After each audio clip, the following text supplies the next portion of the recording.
स्वागत। मथुरा हिंसा पर अखिलेश यादव सरकार ने केंद्रीय गृह मंत्रालय को अपनी रिपोर्ट भेज दी है।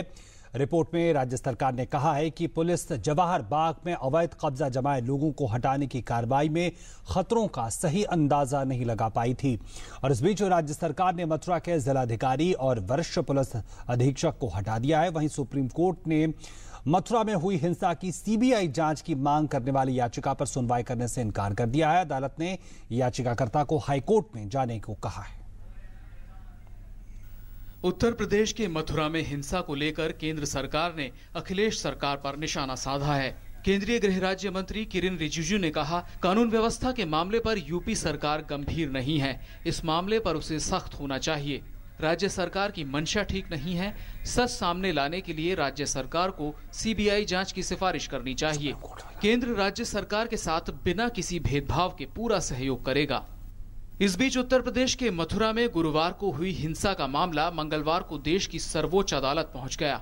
हालांकि सुप्रीम कोर्ट में हुई संक्षिप्त सुनवाई के बाद अदालत ने मथुरा के जवाहर बाग में हुई हिंसा की जांच सीबीआई से कराने से इनकार कर दिया और याचिकाकर्ता को हाईकोर्ट जाने को कहा।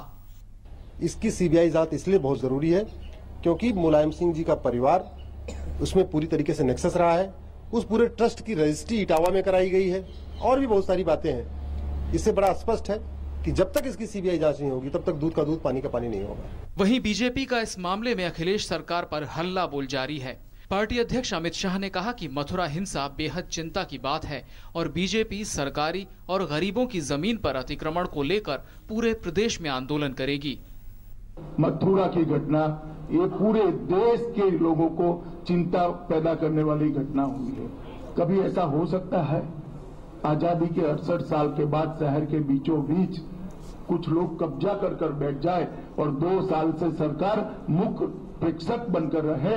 न केवल सरकारी जमीनों का कब्जा, निर्दोष गरीबों की जमीनों का कब्जा भी सपा के कार्यकर्ता और गुंडे करते हैं। इसके खिलाफ भारतीय जनता पार्टी आंदोलन करेगी। दरअसल गुरुवार को मथुरा में हुई व्यापक हिंसा में 2 पुलिस अधिकारियों सहित कुल 29 लोग मारे गए थे।